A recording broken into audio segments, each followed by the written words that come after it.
Hello everyone, welcome back to my YouTube channel Salesforce AI Champions. Today I'll be going to talk about lookup element in OmniScript. So before get started, please do like, share, subscribe my YouTube channel. So in the OmniScript, I'll be adding that lookup element, and from the lookup element I'll be using like case statuses, the standard status field of the case object.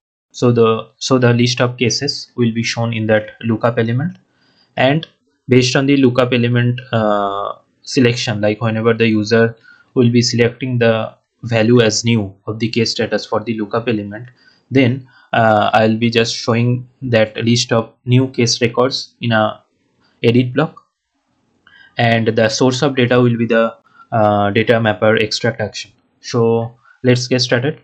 So I have already created videos on how to work with the edit blocks in the Omni Studio. So if you have not watched that video, please check it out. And in this today, I'll be just adding that lookup element. We need to search for the lookup. So in the inputs, we can find this lookup element. I'll be just adding into our step, and I'll be providing the name as choose case status.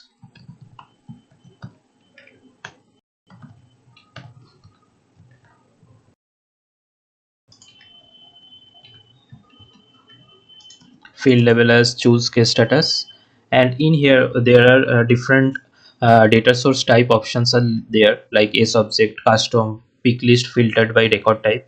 But for today's demo, I'll be just using this option, pick list filtered by record type, and I'll be adding more tutorials on how to use these options as well. But for today's session, I'll be just using this one, pick list filtered by record type. And in here we need to provide the pick list object and field. So our object is case, so I'll be just adding the object name case dot our status field. So this is a standard field status, and in the record type we need to mention the available record types available for the case. But if we not are going to address any record type specifically, then we need to just mention master as the record type. But we can add specific record types if there are multiple record types available for the case object, then we can specifically mention that as well. But if we not are not mentioning that one, we can just say it as master. So that's how we need to configure this lookup element, and we can enable the repeat settings as well, and there are help text as well we can provide. But as of now, we are good to go with this configuration, and let me just make it a required, and let me preview this one. And in this choose case status, we can find all the case statuses are showing. And if I select any of the one, like this one closed, and we can find that this JSON data is also getting updated. This is the choose case status is the element name of the lookup, and the value is closed.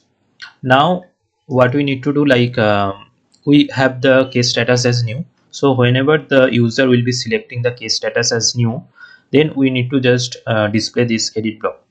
So before that, let me just go through you quickly about these configurations and all.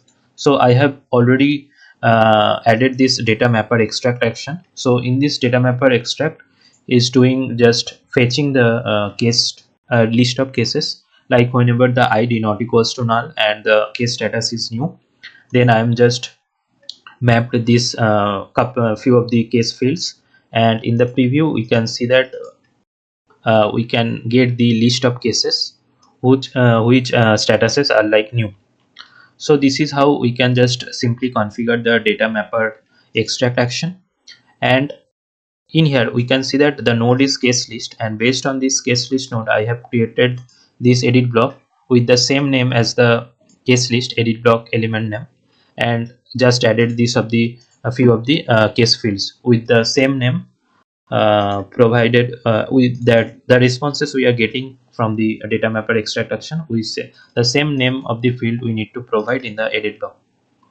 And to show only when, so now coming back to our for today's demo, So whenever user will be selecting new as the lookup element value, then we need to just display this edit block. So in that case, we can use this conditional view option, that is out of the box configuration available for each of the elements. So we can just choose that condition type show element if true, and in here we need to find that field name like choose case status. So whenever this choose case status equals to new, then only we need to just display that edit blocks, unless nothing will be shown. So I'll be just saving this one, and we can find this conditional view option is enabled. And let me just preview this one, and we can see that by default the edit block is not showing here, but whenever we are just selecting new as the lookup field value, then we are getting this the list of cases in this edit block. And we can just edit this one as well, like I want to just update new, we can update and save. And let me refresh the page as well to see that edit functionality is working or not. Let me choose new, and we can see that this subject got updated. So edit functionality is there for this edit block. We can delete records as well using this delete functions, and we can create new case records as well. To those functionalities I have used like remote actions. In the remote actions, we need to mention the remote element name like edit. For new records creation, we need to mention new. For delete, we need to mention the element name as delete. And in the remote properties, we need to use the standard class that is provided from the velocity managed package, that like default omniscript edit block. So we can use that class, and the remote method specifically, like for delete we need to use this delete, and for new we need to use this new method, and for edit we need to use this edit. So this is how this like edit, new, delete function is working on directly in real time in the omniscript edit block.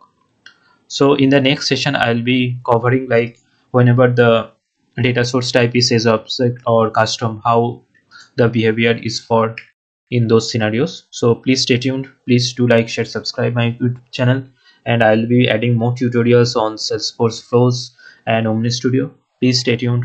Thank you.